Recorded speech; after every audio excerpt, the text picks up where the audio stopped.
We did meet in closed session, and there was nothing to report out. So with that, we are going to start with our Pledge of Allegiance, which is going to be led by our Lakeview students.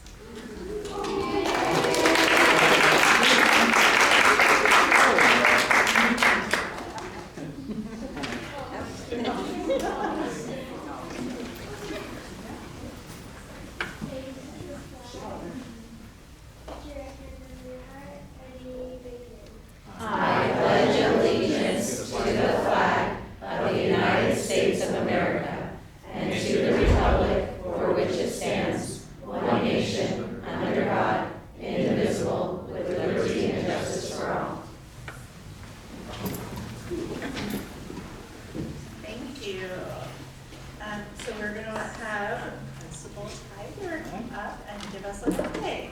All right.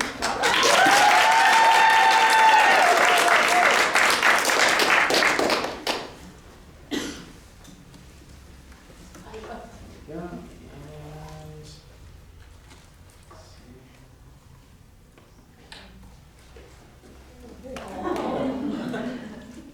and we're going to start off with a little video that they fixed for me. Thank you so much. Full size and Bienvenido a Lakeview. Welcome to Lakeview Elementary, where we explore, grow, and succeed in a safe and welcoming environment.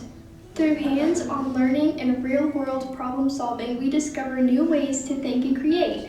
All the teachers here are great. The teachers are very nice. Sometimes they're also very strict to other people, but you'll all get used to it. It's good stuff.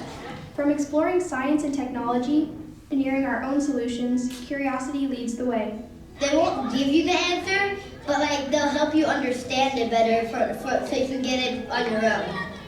And I kind of like learning sometimes. The Spanish immersion program helps us become bilingual, giving us skills to connect with others and open doors to new opportunities. There are so many opportunities when we speak more than one language. You can make more money When you grow up because you know 2 languages.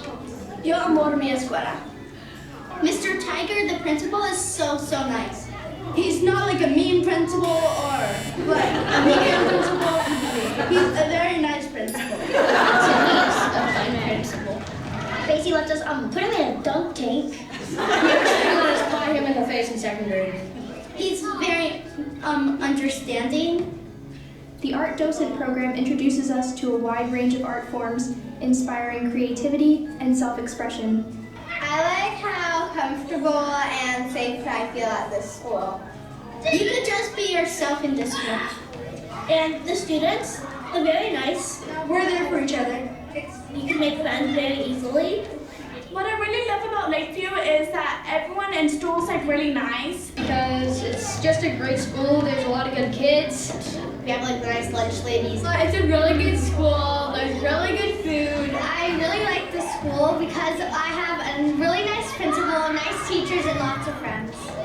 I love that this community is really supportive and everybody here, the teachers, the noon duties, and even our principal is really kind to us and they support us in whatever struggles we have.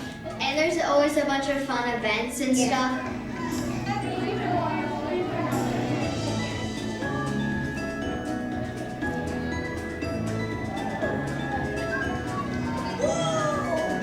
I just have one thing to say, Lakeview rocks. Lakeview Elementary, where we learn, grow, and thrive every day.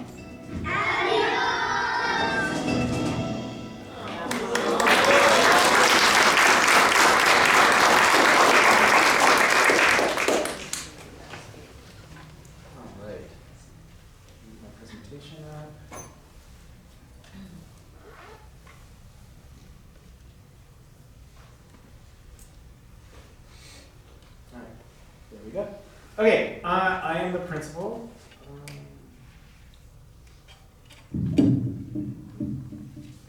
we go. Do you need me to speak into this? Yeah. Okay. You're doing well. Okay. You're fine. I'm fine? Yeah, Right. just keep going. It's just rest. Sorry.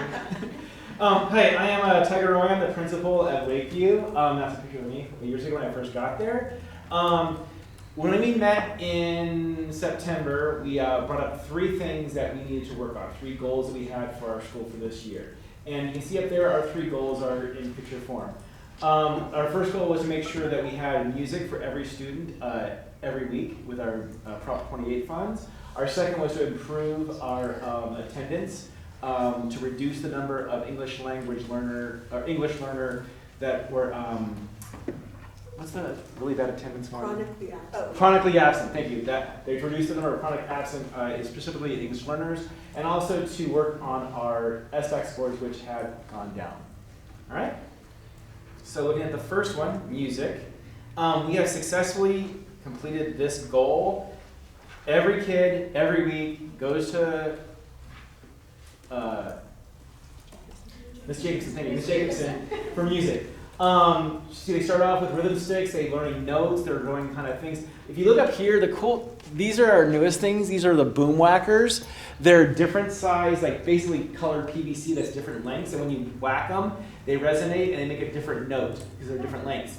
And so as the thing comes down, every kid has a different color. When their color comes by the screen, they whack it and it makes a song. And if you go by and when you just close your eyes and listen, it actually makes a melody in the song. It's really kind of cool to hear. The kids love the boom whackers, by the way. So if you ever get anything, the other schools want a device, boom whackers are the way to go. I just like saying that. Yeah, I know. That's my favorite word. Yeah. So there we go. Goal number 1 achieved. The second one is the chronic absenteeism with our English learners. It was at 21%, and we're now at 12%. And similarly, overall in the school, we were at 10%, and we are now down to 4%. Now, I will add an asterisk because, as everyone knows, September through December is your easy times. January and February, we have the flu coming. We had like 9 or 10 kids go home today. So, yes, that's great. I hope we keep it that way, but realistically, we're going to have a bunch of kids in there for the next couple months. But we're still improving. All right, and our third goal is working on our scores for SBAC. Okay, as you guys already know, we're working with Math Transformations. They come to our school 3 times a year. Last year they came 5 times. We work with them at different PLC meetings, district PLC meetings twice a year. But also for 4 years, we have had San Diego State working with us on CGI, and that's the math book you see up there on the right. You guys have seen me mention this before. They work hand in hand. One's from UCSD, one's from SDSU, but they're basically the same kind of ideas. As a staff, we looked at our end of the year plan, and we talked about what do we do in order to improve our scores for next year. And the 4 things that we were talking about is illicit student thinking, fostering group discussion, turning talk into writing, and transferring that writing into the tech. Okay? So that's what we focused our year, anything we did this year was mostly on that. So looking at eliciting student thinking. We do things like we take math problems and use them in a real world situation. So for example, we knew went to the library. We did math problems on how much material would you need, how big of a rug could you get to fit in a certain area. So that's like area, but in a real world situation. So math problems that have real solutions for real problems at our school. Base 10 blocks, games, different sorting activities, hands-on, and then also using whiteboards and our devices to solve our problems. So eliciting students gain the ability to explain their thinking in different ways. Okay. Second part of that, fostering discussion. How to talk with a partner about how you got your answer. That's the first level. Small group, small audience right there, 1-to-1. From there, building to, okay, as we do gallery walks and things like that, where you go around and you're talking in groups of 3 or 4, you're leaving post-it notes as like, hey, I noticed you did this. Hey, I saw you were able to do that. I like how you did solve the problem this way. Once again, it's going from 1 person to like 3 or 4 in a group talking about things, to eventually leading group discussions where students get up and explain how they solve problems and other students responding. Another thing we were doing in our school is we made success criteria in every classroom. Every grade, every classroom has success criteria. That's where when they're answering a math problem, what do they need to put into that answer to make sure that they are answering the question correctly in a way that's effective. So here's one first grade classroom. You can see that the poster on the left is what they have up on the wall, and then each kid has a smaller version with a picture icon. And you see the guy with the light bulb, the base 10 blocks, the little circle, and then I don't know what the banana is, but okay, but the kids know what it is. So, and the kids use those. So every class, it's different. Every grade level has the same one, but every grade level has their own version of this. I chose first grade for this one. With that, all those things you've seen so far, we get answers that look like this, which are phenomenal. You can see in the top left, representing a fraction, the right representing a fraction, the bottom, once again, how do I divide something up into amongst people, and then expanded form of multiplication. Excellent, excellent representation of what they're thinking. But our test scores still went down. And that's where we were like, okay, what is going on? So we said, okay, we need to focus on turning our talk into writing. All this talk, all this discussion, all these small, here with a partner, talking as a group, why is it not leading to better SBAC results? So with that, I'm going to give you an example of where an explanation of what we think might be the problem. So if you've ever had a 4 or 5-year-old come up and talk to you about a story, they can go on forever, and they have great details. So I'm going to let you guys read this for 30 seconds and go ahead and read it. Your little 4-year-old comes up and tells you this.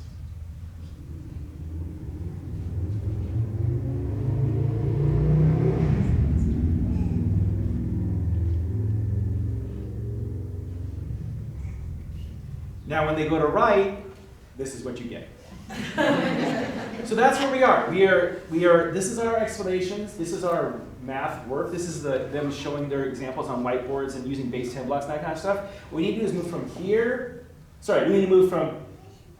The explanations aren't. We need to move from here and getting that on the paper. So how do we do that? So there's a story that Math Transformation told us about called Austin's Butterfly. And if you look at the 5 pictures there, as the picture goes across, it gets increasingly more detailed. It's a video that they've showed us a dozen times where they showed a picture of a kid that Austin drew a butterfly, and the kids in the classroom give Austin some advice. Hey, add this detail. He goes back, he adds 1 detail or 2 details. Then they go back and he shows this picture again. They say, okay, you need to add these 1 or 2 details. Not 15 details, but 1 or 2 details at a time. And as he brought it back to the class each time, by the time he had brought it back for revision 5 times, he ended up with a butterfly to the far right.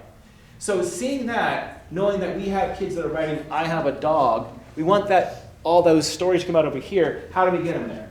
So what we as a staff decided to do is we created in our classrooms a version of Austin's Butterfly. And so here's some examples you can kind of see. They're small, but I'll zoom in on one in a minute. But you can see the idea there, that even in TK, even though they're not really writing yet, you can see we start off with 3 things, the number 3, circling our answer, putting them in 2 and 1, then putting 2 plus 1 is 3. And obviously the end result is end of TK, not right now.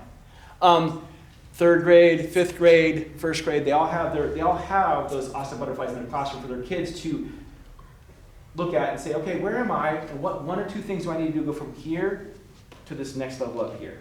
And so looking at that one on the far right, the one that says, look at our awesome learning, this one here.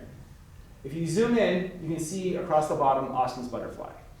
You can see their success criteria poster there with some examples on the left. But what I really want to focus on right now is the Austin's Butterfly part. You can see, where is your answer on your paper? Is it just the number 10?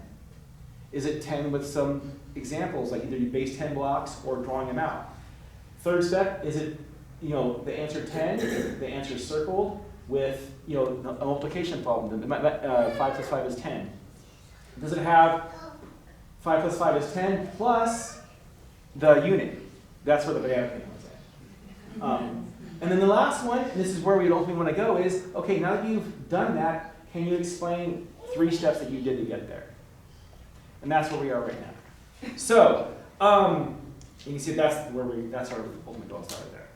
I am very confident that because of what we have done with this, that we will get our scores from 49 up to 60 by the end of the year. I really do. But looking at base 10 blocks, snap cubes, charts, Austin's butterfly, all those kind of things, that is not why we'll get there. And I can tell you right now, this is why we'll get there. These people right here.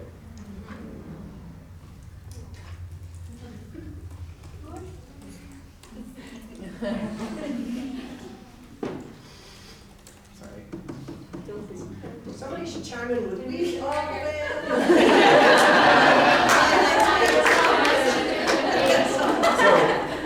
We will do it, we will do it. We wouldn't be as successful without them. I'm sorry.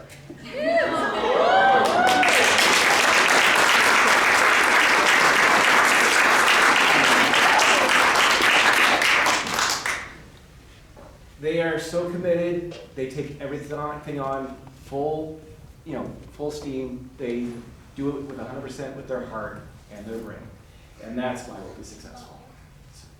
Thank you. Sorry.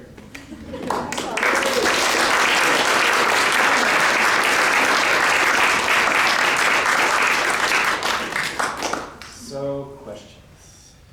Well, thank you very much. I love coming on your campus as staff, and it's nice to see all my kids' teachers out there too. Does anybody have any questions? No, just thank you, and I love your candor, and I can see how much, everybody loves working with you. Thank you. I say this when all of our leaders come, so it's important when we see a huge staff presence. It shows a testament of your leadership and your collaboration with your own staff, because it comes from the top. So thanks for your hard work and for being here.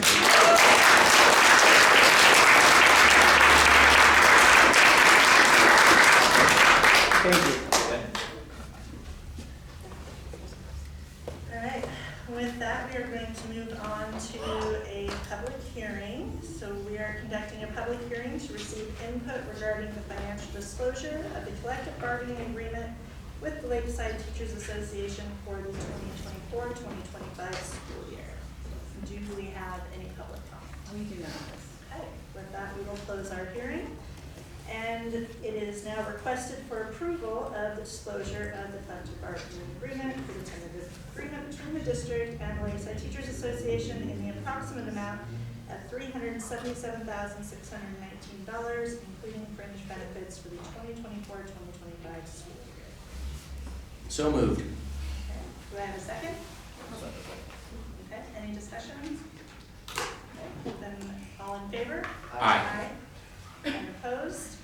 We'll move on to approval as requested of the tentative agreement with the Lakeside Teachers Association to resolve negotiations for the 2024-2025 school year. Is there a motion? So moved. And a second? Thank you. Any discussion? All right. All in favor? Aye. Aye. And then opposed? That passes as well. That moves us on to trustee reports. We will start with Clerk Bennett. Nothing for the group other than Happy New Year to everybody.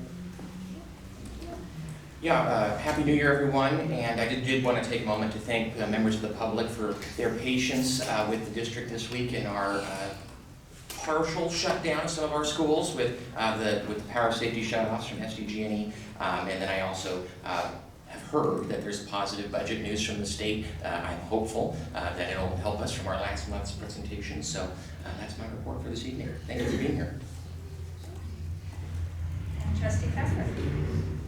Yeah, I guess it got cut off there. I did want to thank Tiger, his team, his parents, PTA, and of course, the precious children at Lakeview.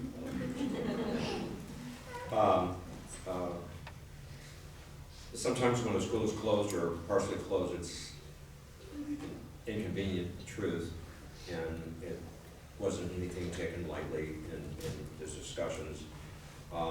We knew that the winds affected certain schools more than others, and I can tell you that our fire resources and police were on the ball, and they still are as we go through this. Thank you for your patience, and sorry for any inconvenience that happened. And I look forward, as we go into the second half of our school year, making more visits and seeing all of you, and I look forward to that. Thank you. Vice President Allenson? Yeah, I just wanted to thank Dr. Taylor and the staff for monitoring all of the weather this week. I know there was a lot going on, so thank you so much for your work behind the scenes in that. And then I want to invite everybody who has not yet heard of about the district book club. We are asking parents in the community to read Anxious Nation, and any staff that would like to read that and come have a talk about the anxiety epidemic that's happening with our kids. And I started the book, it's good so far, so I really look forward to the important discussions that we'll have. And I believe it's January 29th? Yeah, it's a Wednesday, January 29th. All right, that's it for me.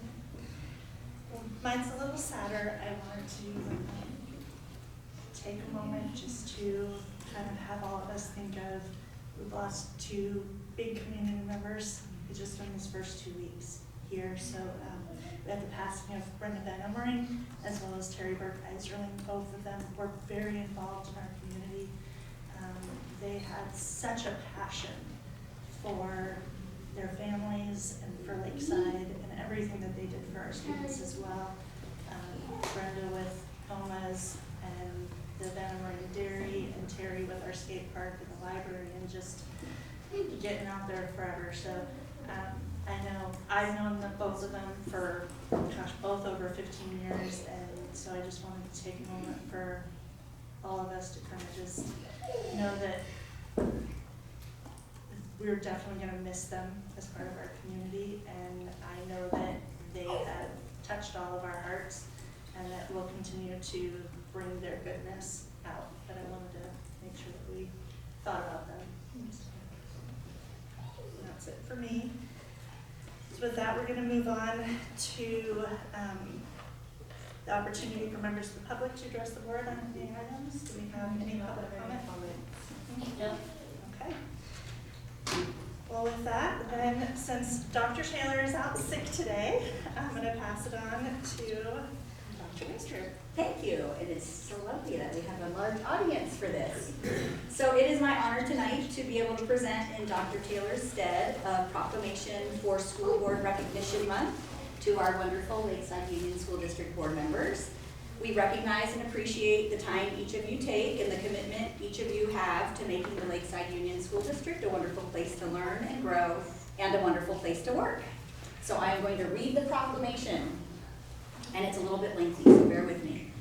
Whereas an excellent public education system is vital to the quality of life for all California citizens and communities, and whereas Board of Education members are committed to children, believe that all children can be successful learners, and that the best education is tailored to the individual needs of the child, and whereas the Board of Education members continue to advocate to best serve the children in our community each and every day, and whereas our public education system has faced unprecedented circumstances these last 4 years as a result of the COVID-19 pandemic and resulting learning loss, and whereas our Board of Education continues to ensure children's academic, social, emotional, physical, and mental health needs are met so they can become their best selves, and whereas Board of Education members work closely with parents, school staff, educational professionals, and other community members to create the healthiest environments possible where all students can thrive, and whereas Board of Education members are responsible for building and maintaining the structure that provides a solid foundation for our school system,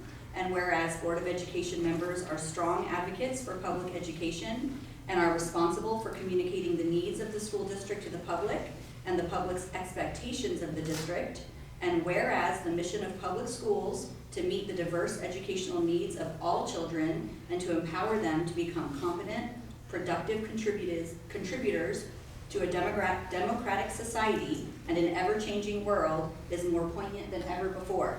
Now, therefore, I, Dr. Natalie Winspear, in Dr. Rhonda Taylor's stead, do hereby declare my appreciation to the members of the Board of Education and proclaim the month of January 2025 as School Board Recognition Month in the Lakeside Union School District, San Diego County. I urge all community members to join me in recognizing the dedication and hard work of local school board members and in working with them to create an education system that meets the needs of our children. Thank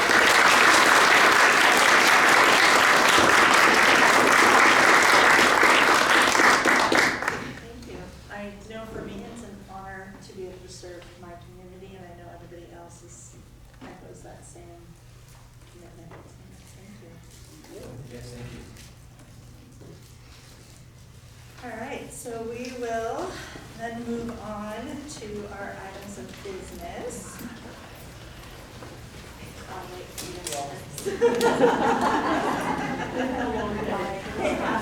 Thank you for coming.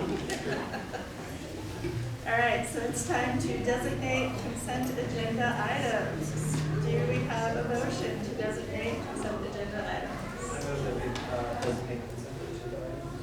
All right, is there a second? Second. Any discussion on that? All in favor? Aye. All right, and so now we need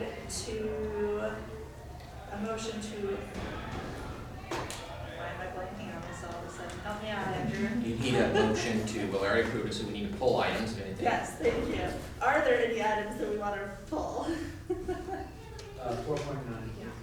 4.9.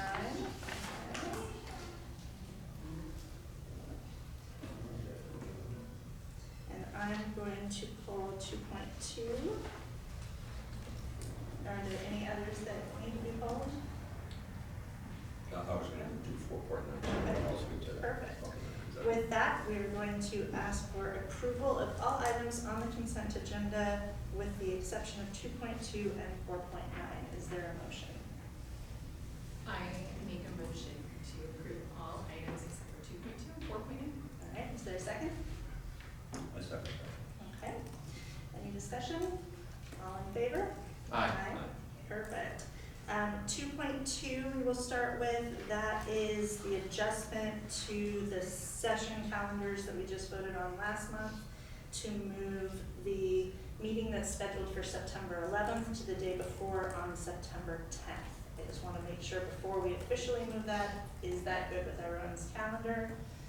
To put it on the 10th instead. Yeah. I don't see why that would be a problem at this point. I don't either. Okay. All right. With that, I will move to approve 2.2. Is there a second? Second. Okay. All in favor? Aye. Perfect. 4.9. Who wants to talk first? I will. We always value the gifts to the district. They are just really important not only for the community to be involved, but it's a big help for us. But just a special shout out to Christian Brothers. Mark and Gabe Matthews, I've known them for a long time. They are deeply committed to the community, and it's their second year doing the giveaways. So we're just really appreciative of that.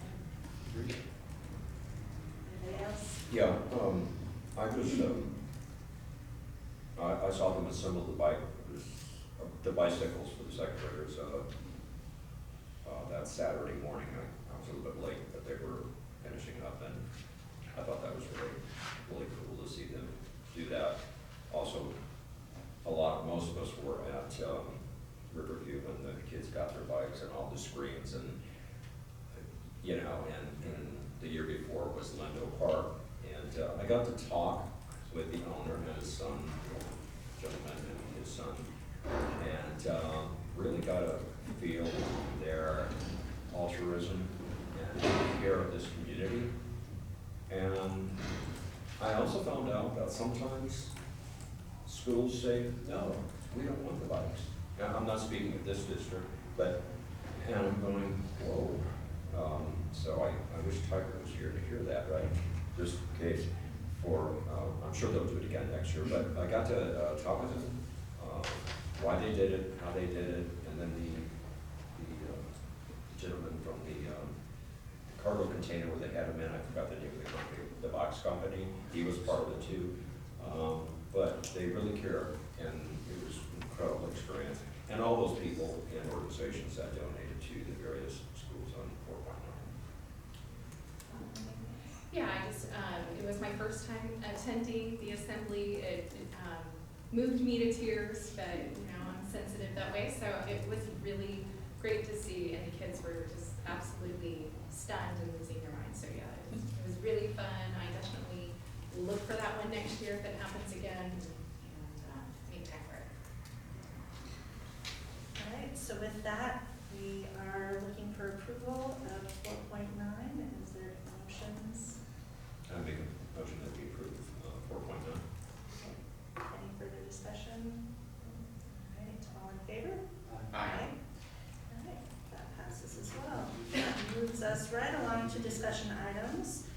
The enrollment report was in your packet. If anyone has any questions on that, now's the time to ask. If not, second on our talk is the ethics training requirements. This is the new training that's required for all of us as board members to be completed by the end of this calendar year. I know a few of us have taken it already. If you haven't, maybe get with Rachel and go ahead and get that scheduled. It's not a long, it's a couple hour class, maybe a 2-hour class, it's not too long. That's the, through the county, right? We've been taking it through CSBA. Okay. Is it the same as the county? Because I have to take it. His counts as well. Okay, His counts, yeah. yes. Because I'm dually Right, enrolled. yes. You because- only have to take it for one entity that you're, Okay, well then that applies to me too, because I've taken so many and for my other work. So yeah. we'll have to check that out. So if they gave you like a certificate or completion from the one you would have taken with like either the planning group or the fire district or. Not the fire district, the planning group, and the county said it would be applicable to both. Correct. Yeah. So, I don't remember if I even downloaded the certificate, but I have some. You have yours, Uh-huh. okay, Okay. perfect. Okay. So, just a reminder to do those if we need to, and then we'll work on updating the schedules and everything. We have first reading on board policy and administrative regulation 1250 on visitors and outsiders. Were there any questions or comments? Okay, so we will bring that back for approval. Board policy and administrative regulation 3515.5, sex offender notifications. Anything we need? Nope. Okay, that will also be brought back next month for approval. Board bylaw 9240 on board training. That was the update on this ethics training and other things. Any questions? No? That'll also come back to us next month for approval. That, we'll move right along to reports to the board. Carrie was at another function, so she will not be here tonight, as well as I do not see David Myers here, which moves us right along to our updates, and we will start with Lisa Davis. All right, thank you.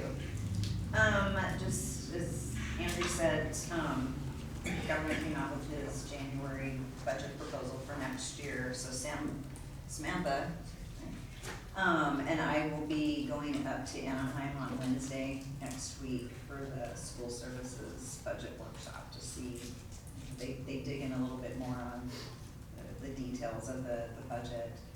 So hopefully we'll hear some more detailed. I did sit in an AXA webinar yesterday on it, just to do a little bit of a debrief. Again, they said that they didn't have a lot of information, just there were still some trailer bills that had to come out that they'll be working on and stuff. The one big takeaway I did get though is that, which rightfully, but it's just, it kind of gives me a is that the governor is going to move any of the tax collections in April for the county of LA to October. So what I'm really, really hoping is that the Department of Finance doesn't overestimate the tax collections. And then I think if you recall, I had talked about, was kind of surprised I think at the last board meeting I had attended the CBO symposium, and it was very curious that nobody was speaking about the maneuver that had happened this year to balance the budget. They're talking about the maneuver now again. So I'm just super curious Wednesday to hear what school services, what their take is. There's some new monies. They're looking at the COLA being funded, initial estimates was 2.98. Now it's down to 2.4. There's 6 of the 8 indicators that are already in now. The last one will come in April. So then they'll have a better, but just based off of what school services, their calculations of what the COLA, what the indicators that are in place right now and assumptions for the last 2 indicators, they're kind of looking more at like a 2.98. So it's going to fall in between there somewhere. But looks like it'll be over 2, but I don't know how much more.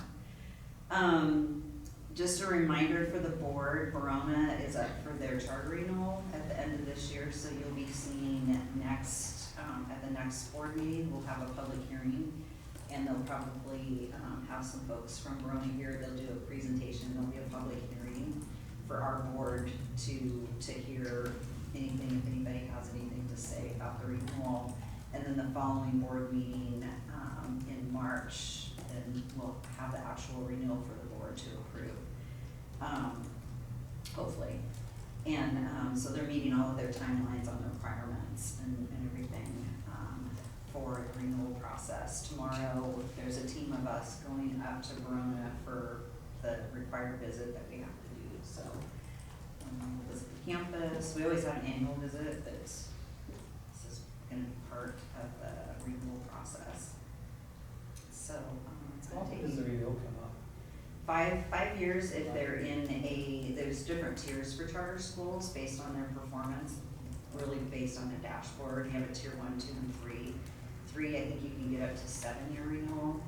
Mid is up to a 5-year, and then 1 is your so you're probably only going to get a 1 or 2-year renewal. Verona's sitting at 2, so more than likely they'll get a 5-year renewal. And they're also, at their November board meeting, the board took action to change the name from Verona Indian Charter to Verona Charter School now. So we're gonna use this renewal process for our board to recognize that and to approve that in this process too. And then once we do, then we'll be able to submit to CDE and all the other entities and start making that name change officially through the state. Just an update because of all of with the school sites closing and SUG&E and all of that stuff. I just want to let the board know we do have 2 very large generators and 2 small on staff. Christine Rosado and I have been talking though about purchasing more larger generators for different school sites that could possibly be deployed either at every single school site would be best case scenario, but if not, purchase a few more just in case we need to keep some of the sites at least running a little bit. Central Kitchen has a generator, so they are able to, and then ESS has 2 very large generators. So we've got generators around the district to be able to deploy if necessary. Is the idea that the generator would power the entire school or just be like a minimum emergency situation? Yeah, not to be able to, depending on the capacity of the generator that we would buy. Right. I would imagine to keep the school running at least through the end of the school day. Right. Because then if we're in a, depending on what the emergency situation would be, we would either need to cancel school the next day, but at least to get everybody through the school day and then go home and then make decisions after that. So Lisa, the generator and our food services, is it like a whole house where it'll go on automatically or someone have to come in? No, somebody has to come in. Is what? Somebody would have to come in. Okay. Yeah. Let's see, good news are the new ESS buildings that are at Lakeview and Lakeside Farms are about 99.9% complete. We're about done. If you haven't been over there to visit them, they're so nice, and the static over those buildings, and super spacious, and I have decorated them super cute. And then we're in the process of getting an ESS building for TDS. So Christine's got quotes. She's gonna probably be going out to bid here in the next couple months for the contractor, same process. And don't think it'll be done by this summer. That's kind of tight because there's a DSA process and stuff with that. But it's in the plans, and I'll keep you updated on that. So that'll be really nice because they don't currently have like their own designated. They have to use classrooms over at TUS. And then super cool, child nutrition is, and mine's a little bit longer tonight. I have a lot to report. Christy, our director, has purchased a hydroponic unit. And it's been installed. There's no plants in it yet, but they'll be planting the plants, and I guess it opens up. They said it's likened to a stand-up tanning booth. And it opens up, and the plants are all gonna be in there. We're talking yesterday with tech, and they'll be able to do it, is to kind of watch this for instructional and to put a camera, a time-lapse camera, so we can watch once it's planted, the plants growing, and kind of use that. So really cool stuff over in the central kitchen with the composting unit that they have now, and now this hydroponics. So I think kids for little field trips and stuff to go there and visit the kitchen is going to be pretty exciting for them.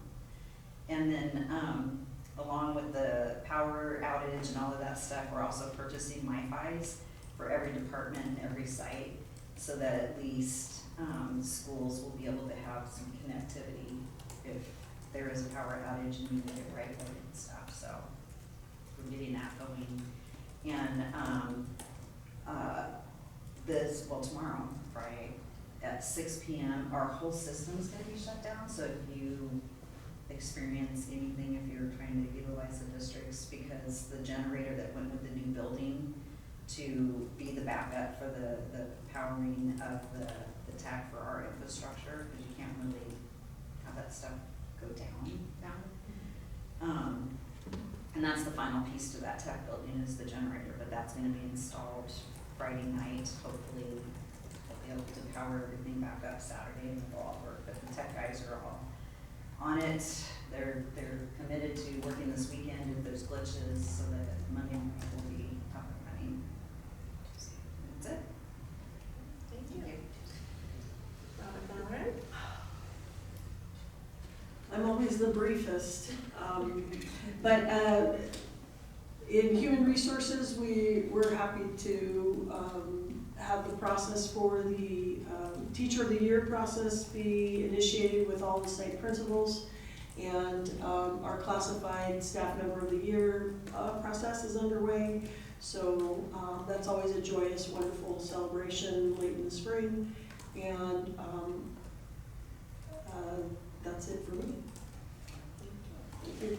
Dr. Winsberg. Thank you. And on that note, I learned today that Miss Robin Vallerin was a San Diego County Teacher of the Year back in, what year was that? 0304. Okay.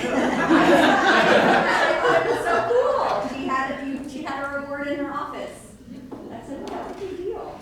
Yeah, You're a big deal. I'm just sitting there going, oh, my little award. 20 years now. Still super cool. Thank you, Dan. Okay, so I will not be very lengthy tonight. So just to let you all know, we do have our district-wide PD day coming up on Friday, January 31st. And we are going to be continuing our exploration and planning around our newly adopted history social science curriculum. We're going to continue our math work with math transformations, and we have some specialized PD for our arts, special education, and student support staff planned. It is also our classified PD day, so our classified staff will also be engaging in professional development that day as well.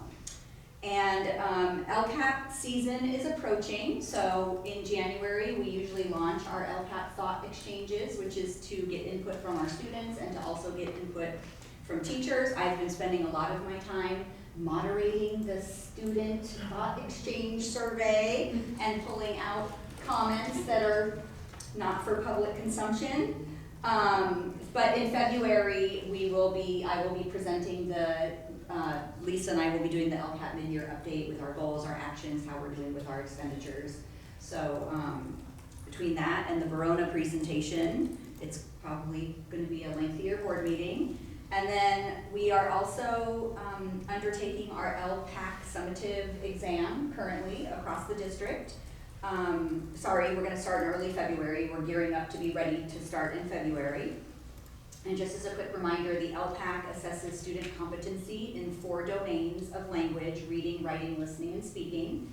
And so over the past 12 months, more than 50 teachers in the district have participated in English language learner focused professional development. And we have successfully integrated designated ELD into all of our K-8 master schedules across the district. We've also replenished our curriculum materials related to ELD. And we've strengthened our testing conditions. So we've looked at LPAC testing conditions to make sure that they're as great as they can be so our students can perform to their very best of their ability. And so thanks to those collective efforts, we are very optimistic about our 2025 LPAC results. And then, as you know, we always like to end the meeting on a positive celebratory note. So this is another wonderful cook video about the food program at Lindo Park.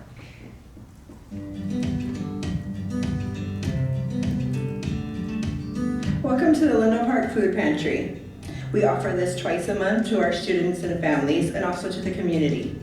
Food insecurity is not an uncommon thing. We're expanding to the Lakeside Union School District now, but this is an issue that we see across the county. So this is another opportunity for us to help serve our families. I am a campus supervisor here at Lindo Park, so I do watch the children during lunch, and I see how some of them do face food insecurity, so we wanted to offer them and their families another way to have access to shelf-stable and produce for their families.